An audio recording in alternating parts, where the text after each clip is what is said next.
सुबह का समय होता है जब आप तन की पवित्रता, घर की पवित्रता सब कर रहे होते हैं। उसी समय में मन की पवित्रता करिए, वाणी की पवित्रता कीजिए, व्यवहार की पवित्रता कीजिए और अपनी अकड़ को भी पवित्र करने के लिए बड़ों को प्रणाम कीजिए और देवताओं को प्रणाम कीजिए। आपकी जिंदगी में धन्यता आनी शुरू हो जाएगी। इसलिए जड़ें जहां हैं आपकी, पहले उन जड़ों पर ध्यान दीजिए। एकाएक आपकी जिंदगी में चमत्कार नहीं होगा, अगर हो भी गया तो वो टिकेगा नहीं। रातों रात जो लोग अमीर बना करते हैं उनकी अमीरी टिका नहीं करती। हाईवे पर किन्हीं की जमीनें आ गई, करोड़ों रुपए के मालिक हो गए, कुछ सालों के बाद हम देखते हैं फिर वैसे के वैसे खड़े गए, क्योंकि अमीरी आपके दिमाग में है। जब तक कमाना नहीं आएगा आपको, तब तक संभालना भी नहीं आएगा, ये याद रख लीजिए। हम अपने बच्चों को पैसे देकर अमीर बनाने की कोशिश करते हैं, वो अमीरी टिकती नहीं। कमाने की विद्या और जीने का ढंग सिखाते हैं तो उनके पास पैसे ना भी दो, वो बैंक से लोन लेकर भी अमीर हो जाएंगे, कमाना आएगा उनको। गरीब का बच्चा मेहनत करते करते शिखर पर पहुंच जाता है और अमीर का बच्चा मेहनत करना जानता नहीं, क्योंकि उसको सिखाते ही नहीं। वो लोग ये सोचते हैं मैंने कष्ट भोग लिया, मेरा बच्चा कष्ट ना भोगे। वो जो आप अपने बच्चों को कष्ट सहकर जिंदगी जीना सिखाते हैं, वो आप उनको तकलीफ नहीं देते, उन्हें बड़ा बनाते हैं, उन्हें मजबूत बनाते हैं, उन्हें परिपक्व बनाते हैं, उन्हें दुनिया में सिर उठाकर जीने का रास्ता देते हैं। इसलिए कभी भी अपने बच्चों को नरम गद्दों पर सुलाते हुए मेरे बच्चे के पांव में जमीन पर धूल ना लग जाए, गर्म हवा ना लग जाए, इस चक्कर में मत पड़ना। सीता जी ने जब अपने बच्चों को, लव कुश को, वन की कटीली पगडंडियों में नंगे पांव और सिर पर वाल्मीकि ऋषि के यज्ञशाला की समिधाओं को ले जाने का आशीर्वाद दिया, गुरु की सेवा करो। इतने कोमल बच्चे, और सारी वन की महिलाएं बोलती थी वन देवी, सीता जी को वन देवी बोलती थी, वन देवी तुम्हारे बच्चे बहुत कोमल हैं, इनके साथ कठोरता मत बरतो। सीता जी कहती थी जिंदगी की कठोरताओं का सामना करने के लिए बचपन को धीरे धीरे कठोरता में रखकर तपस्वी बनाना चाहिए, जिससे वो जीवन के आंधी तूफानों में पहाड़ की तरह सिर उठाकर ऊंचे होकर खड़े रह सकें। मैं अपने बच्चों को महान बनाने के लिए तपस्या के मार्ग पर चला रही हूं, इसलिए इनको राजमहलों में नहीं पाला गया, इनको जंगल के विपरीत वातावरण में तपस्वी बनाना जरूरी है। राम जी की 24 पीढ़ियों का वर्णन मिलता है, 24 पीढ़ियों तक के नाम, राजाओं के नाम सामने आते हैं। आज दिलीप, रघु आदि सब नाम जब हम लोग लेते हैं वो पुराने रघुवंश की कथा, लेकिन आगे तक की कथा जाती है। जितनी फोर्स के साथ आप गेंद को ऊपर फेंकते हैं उतनी ऊंची जाती है। किसी की अगर तपस्या और किसी का पुण्य अद्भुत होता है, उसकी पीढ़ियों तक आगे तक वो प्रभाव जाएगा जरूर। और यदि आप वो तपस्या नहीं करते और न बच्चों को सिखाते, वो ज्यादा आगे तक धर्म का, पुण्यों का प्रभाव जाने वाला नहीं। इसलिए मैं आपसे ये कहना चाहता हूं, तैयारी करना जरूर शुरू कीजिए। अवसर आएंगे जीवन में आपको ऊंचा उठाने के लिए, तभी ऊंचे उठ पाओगे जब आप उसके लिए तैयार हों। क्योंकि पात्र को भगवान जब कृपा करता है, उसे सुपात्र खुद बनाना होता है, अपनी योग्यता को अच्छा आपने बनाना है, और उसको मालामाल और निहाल परमात्मा करता है। कोशिश आपको करनी होगी। मैंने एक दिन कहा था, कहीं चर्चा करते हुए, कि जिंदगी को गमलों की तरह, गमलों के पौधों की तरह मत बना लेना। थोड़ी सी धूप ज्यादा हो गई, देख रेख किसी ने की नहीं, कुमला गए।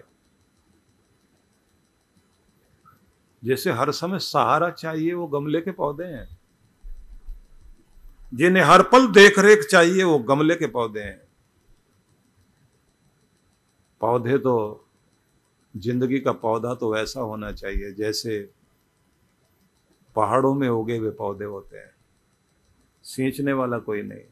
आंधी तूफान खूब है, जंगल में उगने वाले पौधे कोई उनका ध्यान नहीं रखता, फिर भी हरे भरे और ऊंचे उठे हुए जी रहे हैं।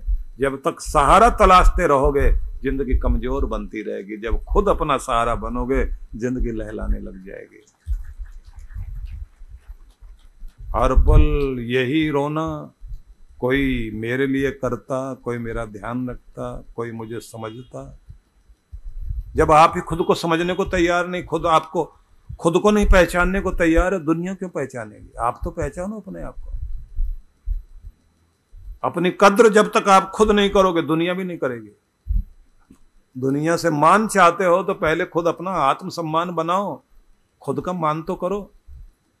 जिन हाथों से परमात्मा ने सबको बनाया है उन्हीं हाथों से आपकी भी रचना की है। जो कुछ औरों को दिया वो आपको भी दिया है, इसलिए अपने आप को दीनहीन क्यों मानते हो भाई? हर समय सिर पकड़कर अपने माथे को कोसते रहना, अपना माथा पीटना, अपने भाग्य को कोसना अच्छी बात नहीं। इसलिए आपके जीवन में प्रसन्नता आएगी जरूर। तो सबसे पहले मैंने आपसे कहा कि अवसरों की, खुशियों की, होली की, दिवाली की पहले से तैयारी करिए। हर दिन की सांझ को तैयारी कीजिए। जिन्होंने अपने प्रभात को संभाल लिया उनका दिन संभलता है, और जिनका दिन संभल गया उनकी सांझ संभलती है। जिनकी सांझ संभल गई उनकी रात संभलती है, और जिनकी रात संभल गई उनके दिन संभलने लगते हैं, और जिनके दिन संभल गए उनके सप्ताह संभलते हैं। जिनके सप्ताह संभल गए उनके महीने संभलते हैं, जिनके महीने संभल गए उनके वर्ष संभलते हैं, और जिनके वर्ष संभल गए उनकी जिंदगी संभलती है। एक एक पाई की कद्र करता है आदमी तो वो खजाने की भी कद्र करेगा। एक एक क्षण की कद्र करेगा आदमी तो जिंदगी की भी कद्र करेगा।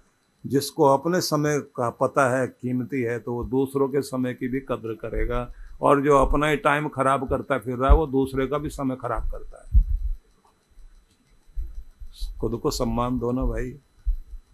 एकांत में बैठिए, थोड़ी देर अपने बारे में सोचिए और देखिए, पूछिए अपने आप को कि मैं अपनी जिंदगी को कहाँ देखना चाहता हूँ। अपने जीवन से पूछिए कि मेरे जीवन, मेरी जिंदगी, मैं तुझे कहाँ देखना चाहता हूँ, किस ऊंचाई पे देखना चाहता हूँ, मैं तुझसे क्या पाना चाहता हूँ। मेरे प्रयास में गलती कहाँ है, गुरु कृपा में कमी कहाँ है, देव कृपा में कमी कहाँ है, मेरे प्रयासों में कहाँ कमी है। सुधार शुरू करें। भगवान कहते हैं प्रसादे सर्व दुखानाम हानि रस्योपजायते प्रसन्न चेत सो ह्यासु बुद्धि परिअवस्थिष्ठते। जिस आदमी का चित्त प्रसन्न हो गया, आंतरिक प्रसन्नता, आंतरिक रूप से जो आनंदित रहना शुरू हो गया, बुद्धि परिअवस्थिष्ठते, उसकी बुद्धि स्थिर होनी शुरू हो जाती है। आंतरिक प्रसन्नता से, चित्त प्रफुल्लता से उल्लास प्राप्त होने लग जाता है, और उल्लास जब अंदर में रहने लग जाए, आंतरिक रूप से प्रसन्न रहने लग जाए आदमी, चेहरे पर मुस्कान दिखाई देने लग जाए, माथे पर शीतलता दिखाई देने लग जाए, वाणी में माधुर्य दिखाई देने लग जाए, हर समय का उत्साह दिखाई देने लग जाए, तो कहते हैं उसकी बुद्धि भी स्थिर होती है, और स्थिर बुद्धि वाला व्यक्ति अच्छे डिसीजन लेता है, अच्छी योजनाओं को साकार करता है। जिसकी अक्ल ठिकाने पर नहीं है चोट तो वही खाता है, क्योंकि भगवान डंडा लेकर तो मारने नहीं आते। जिसको सजा देना चाहते हैं उसकी बुद्धि तो हरते हैं, बस उसी से तो गड़बड़ होती है। अक्ल मारी गई तो आदमी मारा गया। इसलिए अक्ल के लिए ही तो सबसे ज्यादा हिंदुस्तान में मंत्र पढ़ा जाता है, गायत्री मंत्र। तत्सवितुर्वरेण्यं भर्गो देवस्य धीमहि धियो यो न प्रचोदयात्। धियो यो न प्रचोदयात्। भगवान हमारी बुद्धि को सन्मार्ग पर प्रेरित कीजिए, सुबुद्धि दीजिए, सुमति दीजिए। इतना माथा क्यों झुकाता है भारत वाला? हर भारतवासी को माथा झुकाने की आदत है, क्योंकि बुद्धि ठिकाने रहे, भाग्य जागता रहे, बड़ों का आशीर्वाद रहे, हमारी सोच अच्छी रहे, हमारे निर्णय अच्छे रहें। ये कृपा जिसके पास है वो सफल होता ही चला जाएगा। इसलिए हमारे यहाँ इतना महत्व दिया गया। कुछ चीजें होती हैं जीवन में जो दुख लाती हैं। दुख आए तो संभालना हमारा काम है। चाणक्य ने कहा था, वृद्ध काले मृता भार्या बंधो हस्तगतम धनम भोजनम च पराधीनम तिस्र पुंसाम विडंबना। मनुष्य की जिंदगी में 3 विडंबनाएं होती हैं, दुखद चीजें होती हैं। एक, जब बुढ़ापे में पति पत्नी का असली साथ होता है, वो छूट जाए, टूट जाए, दोनों में से कोई एक रह जाए और कोई उसको समझने वाला ना हो। कि वो साथ छूटना, वो जोड़ी का टूटना, क्योंकि जो जोड़ता है वही तोड़ता भी है। जिसने जोड़ी मिलाई उसने तोड़ भी दी। अब उस समय खुद को संभालना आसान बात नहीं है। जिंदगी में दुख आता है, जिससे अपना बुढ़ापा संभालना आ गया तो समझ लीजिए जीना आ गया उसका। साधारण बात नहीं होती। भले ही पूरी जिंदगी इज्जत ना की हो किसी ने अपनी पत्नी की, लेकिन बाद में उसे एहसास बहुत होता है। जब नहीं रहती ना, बहुत झगड़ा रहता है बहुत लोगों में, लेकिन पत्नी नहीं रही तो उसके बाद बूढ़ी आंखों में मैंने बहुत आंसू देखे हैं। जब आदमी कहता है ना, वही तो थी सोने से लेकर जागने तक, जिसे जागने से लेकर सोने तक मेरा ख्याल था। मैंने कुछ खाया नहीं खाया, दवाई ली नहीं ली, मुझे क्या पसंद क्या नहीं, जिसे मेरा चेहरा पढ़ना आता था, जिसके आंखों की रोशनी कम हो गई थी, किताब नहीं पढ़ पाती थी, फिर भी मेरा चेहरा पढ़ लेती थी कि आज उदास है, अंदर कुछ गड़बड़ है। शक्ति बनकर जो साथ देती रही, उसके जाने के बाद जो असर आता है, बहुत लोगों को रोते हुए देखा। एक सज्जन को मैं देखता था, हांगकांग में थे, वो अपनी पत्नी को देखकर एकदम बड़ी मजाक उड़ाया करते, सब भीड़ के बीच में। मैं पूछता था, मैंने कहा आपकी धर्मपत्नी? बोले मेरी जन्म पत्री है ये।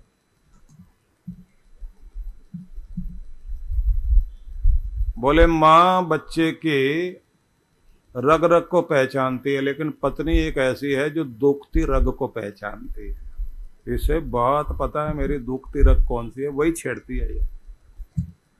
और जब उसकी पत्नी नहीं रही, मैंने उस आदमी को देखा, पागलों जैसा हो गया। और बड़ा प्रसिद्ध नाम था उस व्यक्ति का। कुछ समय पहले मृत्यु हुई। कितना भी बड़ा मान मिल जाए, लेकिन कोई होता है जिसका भाग्य आपके साथ मिलने से आपका भाग्य चमकता है। पत्नी या पति, दोनों में से कोई एक रह जाता है ना, तो व्याख्या नहीं करता। चाणक्य ने लिखा कि बुढ़ापे में साथ छूटना और पैसा किसी रिश्तेदार दोस्त परिचित के पास चला जाए अपने हाथ में हो नहीं, दूसरे के हाथ में गया हुआ पैसा, जिसके पीछे पीछे घूमते घूमते लड़ाई तक मोल ले ली, लेकिन पैसा देने को तैयार नहीं। थोड़ा बहुत दुख नहीं होता वो। और फिर उन्होंने कहा तीसरा दुख वो माना जाता है जब आदमी की रोजी रोटी किसी दूसरे के हाथ में हो और दूसरा आदमी बहुत मूडी हो, क्षणे रुष्टा क्षणे तुष्टा, 1 मिनट में खुश और 1 मिनट में नाराज, कब मुंडी हिला दे निकल बाहर। कितनी दुखद स्थिति। प्राइवेट नौकरियों में आदमी को बड़ी घबराहट होती है, खासतौर से तब जब वो 45-50 की एज में पहुंच रहा हो और उस समय कंपनी वालों को लग रहा हो कि पैसे बहुत ले रहा है, इतने में तो 4 आदमी काम करने लग जाएं, बहाना ढूंढते हैं उन्हें बाहर निकालने का।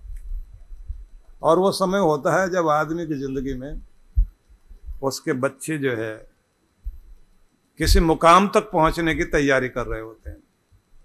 ऐसे में मिला झटका। यूरोप अमेरिका में तो घंटे के हिसाब से पैसे दिए जाते हैं, इतने घंटे काम किया। सब जगह की परिस्थितियां अलग हैं। चाणक्य ने लिखा ये 3 चीजें बड़ी दुखदाई है। उपाय भी आगे लिखे हुए हैं। उनमें से एक सार की बात तो ये कि विद्या कुछ भी प्राप्त करना, लेकिन आपके पास एक विद्या जरूर होनी चाहिए। वो विद्या है कमाने की विद्या। सिर्फ नौकरी ही नहीं, खाली बैठे बैठे भी कुछ ना कुछ आपको करना कमाना आना चाहिए कि जिससे बुढ़ापे तक आप उपयोगी बने रहें। हिमालय की गोद में पहाड़ों की वादियों के बीच व्यास नदी के तट पर मनाली ध्यान साधना शिविर। जन्म जन्मांतरों की पीड़ाओं से बाहर निकलने के लिए चांद्रायण अद्भुत तप है। इस बार के ध्यान साधना के लिए कुछ विशेष कार्यक्रम रखे गए हैं। एक तो नित्य साधना कराई जाएगी, दूसरी होगी डिवाइन ब्लिस मेडिटेशन, तीसरी जो है वो दिव्य शक्ति साधना कहेंगे, जिसका मतलब होगा कि आप जो है विश्व शक्ति से कैसे जुड़ सकते हैं, और साथ में वॉकिंग मेडिटेशन भी इसके अंतर्गत होगा। मन को बहुत शांति मिली, एक अद्भुत आनंद प्राप्त हुआ। जिस माइंडसेट और जिस भारी मन से मैं आई हुई थी यहाँ पे, वो काफ़ी कम हुआ है। और every time whenever I come for this शिविर I feel something different, a new energy in me. Thank you to Maharaj Shri and thank you to all of you. तो आज ही पंजीकरण कराएं। अन्नपूर्णा योजना। इस योजना में आप अपने एवं अपने परिवारजनों के जन्मोत्सव, विवाह की वर्षगांठ तथा दिवंगत परिजनों की पावन स्मृति में आनंद धाम आश्रम में स्थित गुरुकुल के ऋषि कुमारों एवं वृद्धाश्रम के वृद्धजनों को सहभोज करा सकते हैं।